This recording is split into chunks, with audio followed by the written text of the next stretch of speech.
together, we are one the same.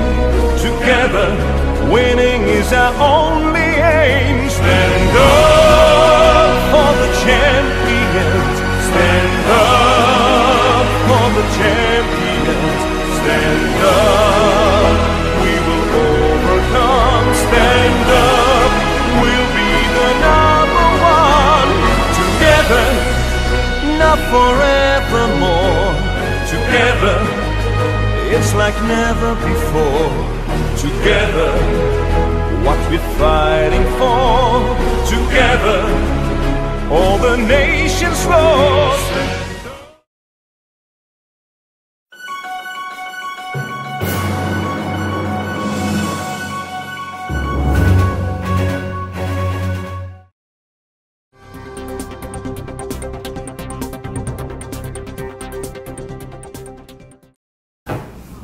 Yeah, so far back I have to stop and think about it. No, in actual fact I started in KFC and I started as a trainee manager. That was a fancy name for a glorified cook. Okay. So that was the first job? First job was a trainee manager, but reality all it was a chicken cook. Just put the thing in the deep fryer? It was breaking chicken up, putting it in the breading, bread it, cook it, and get it ready to be served. And the reason why I took that job was I wanted to get into the food business. I was already a training manager in another company, and I had grown to, I was at the grand old age, I think about 22. Okay. And I thought I could do better by getting into the food industry. Okay. And I actually went for an interview for another job, and I missed out on the job, and I was upset that I'd missed the job. I went back into the company and said, why didn't I get the job? And the guy said to me, because you haven't had experience in the food industry. I wanted to be a sales rep, selling wholesale food. And what actually happened was that I thought, that was maybe on a Friday afternoon, I saw an ad in the paper for KFC. And at that stage, KFC was very, very new, and there was only about 6 or 7 stores in Australia, in South Australia. Okay.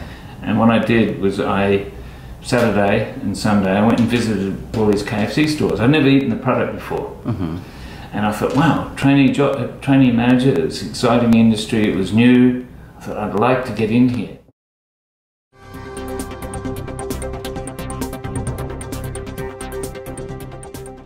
Excited me in the process, the systems, and the discipline of a system. What I didn't like was my boss, who was the store manager and assistant manager. They had no idea what it was to manage people. Okay. And what was exciting me was I could see these guys were not doing what the system said. Okay. And so gradually over time, what I did was I started to push my presence within the organisation, and I bypassed those guys. In actual fact, I fired one of them a few years later. I actually fired a guy. So the excitement was there because I saw there was a system, and a discipline, and the ability to manage people. Okay.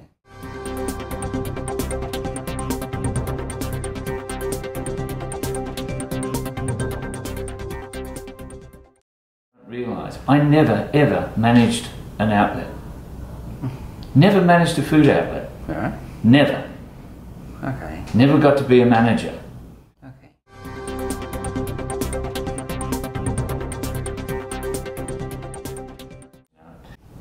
Now that's even a better question. I think that the industry keeps on evolving. What I mean by evolving, it changes. It changes every day. There is a new issue. Okay. There is a new thing to look at, whether the customer changes, whether the trend changes, whether, in my case, the country's changed. Okay. The environment you work in is always moving. And because we're a 7-day-a-week business, and the fact that you're measured every day All right. That's the part that excites me. Okay. There's very few industries you can work in that you know the results of your work within 24 hours. You think about it. You have daily sales targets, 11 o'clock every day. Everybody knows whether you performed the previous day. And that's what excites me. And that's what I still find exciting. Okay.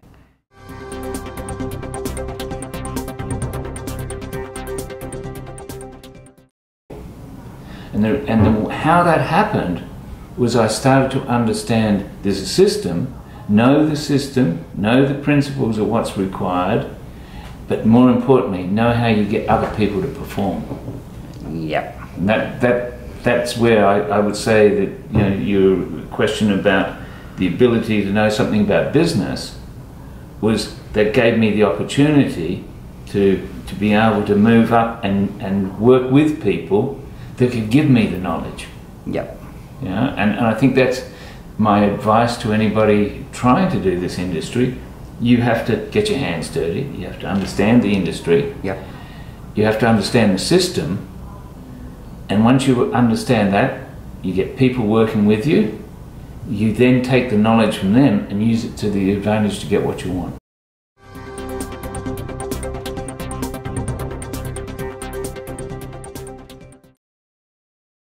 And if you think about managing people, you've got to be able to read, can people perform under pressure? How will they react? Okay. And are they going to be there when you want them to be? You know? And you know, if you said, what is my role today? It's doing that. It's watching people, trying to evaluate their on-the-job performance, and say, is that person going to be capable to go to another level? If they're not, they may be happy where they are, the company might be happy where they are, or you have to let them go because they're never going to add value to you, or they'll let you down under pressure.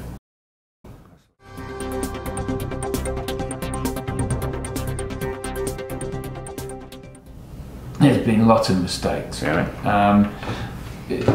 One of the things is that we figured that Thais would like Thai style food put on pizza, like Chiang Mai sausage, etc. Yep. Oh, well, We screwed that up badly. Yeah. You know, Thais come to eat pizza, Okay. not Thai food at pizza company. You know, it's made like Thai. Okay. That was a marketing mistake, huge marketing mistake. Okay.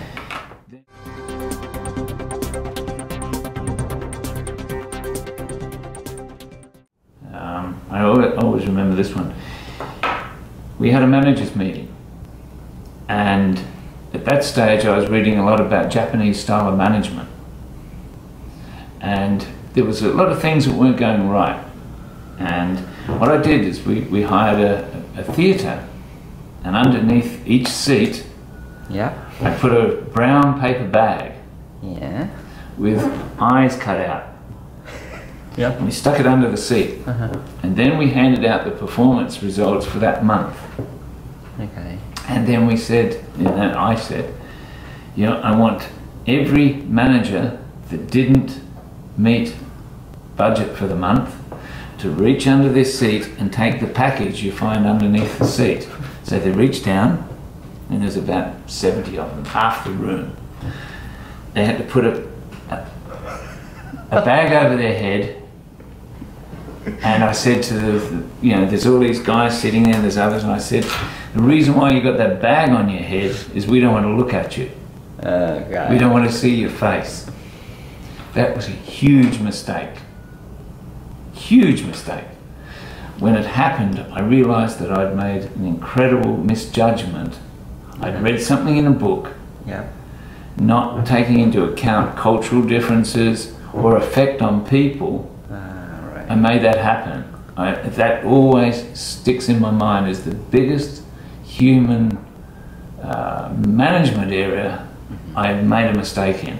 Okay. I would never do that again. So if I hand you a brown paper bag, don't put it on your head. No, I won't.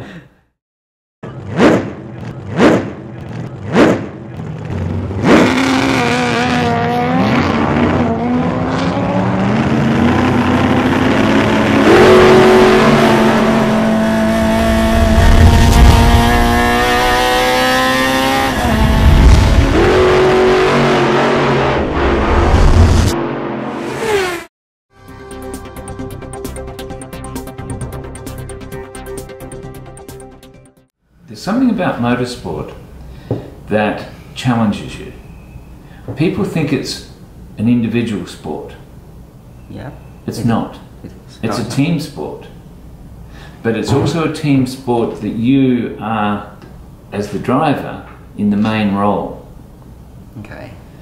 And you have to test yourself every time you go out in the car. You have to push yourself to the limit. Right? And quite frankly, as you get older, you get more cautious. But you also have to sometimes balance the difference between being cautious and being too careful. Okay. And too aggressive. Too aggressive. So motorsport makes you practice all the skills it takes to run a business, I believe. Yeah.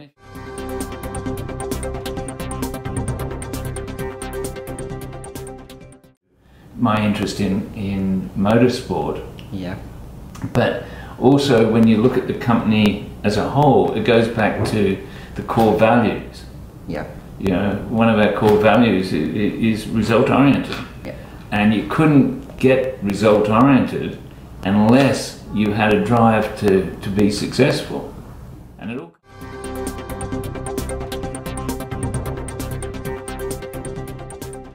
passion. If you said the common word in our industry is passion. If you're going to stay in an industry a long time and be successful at any job you do, you have to have a passion about it. Yeah. If you don't have a passion about it, it's a routine.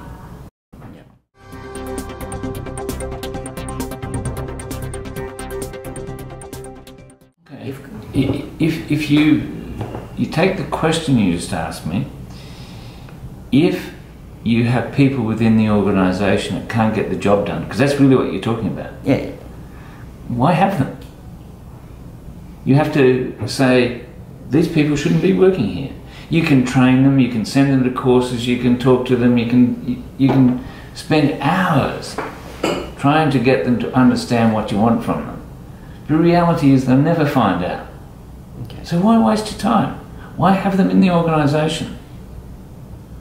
Work with people that you can see the passion coming out of them, you can see them being motivated by what they do, you can see them getting enjoyment from getting results. And if you don't see that in people, don't waste your time. Okay.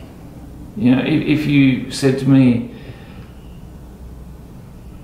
you know, if the roles have been reversed and you looked at your career the same way you're asking questions about mine, when you see people within Coffee Club today, you can pick out the people that you really think are going to make it. Yep. Whether they're part-time employees or full-time. You know instinctively already which are the ones you want and which ones you don't want.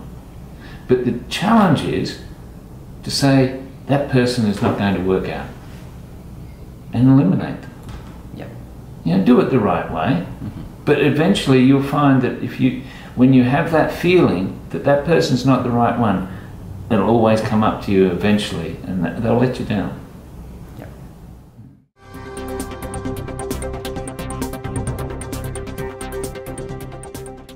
It's got to come from passion, because theoretically, you know, you can read a book.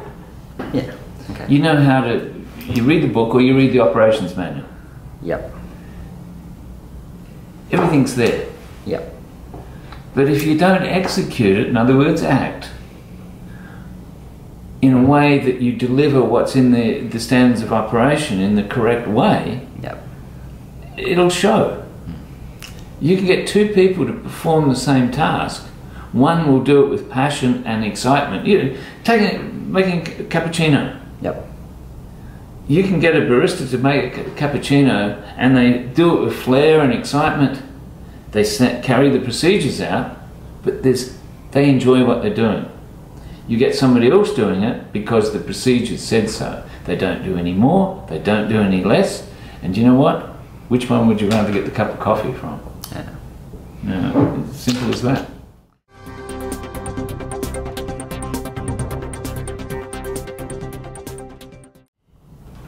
You have somebody that is successful Yeah. And you keep pushing them. You keep on setting a higher goal. It's like an athlete. Yeah. You make them train harder. You make them run faster. You set a higher goal. That's what my job is. To make people realise and find capabilities in themselves they didn't know they had. But also, as a coach, Yeah. you've got to recognise the capacity of individuals. Not everybody has the same capacity, you know, and you may have two people that perform extremely well. One of them, you can keep setting the goal higher and higher. Yep. Their genetics, their makeup, their attitude makes them go higher. Yep. Another person, you as the coach have to see that you've pushed this person to the extreme limit. You then have to back off. Okay. Because that person could be a very good person. If you push them beyond their capability, you'll break them. Okay. So as a coach and a leader of people, you have to recognise that not everybody's the same. And I'm afraid sometimes a lot of our people don't see that. Yeah.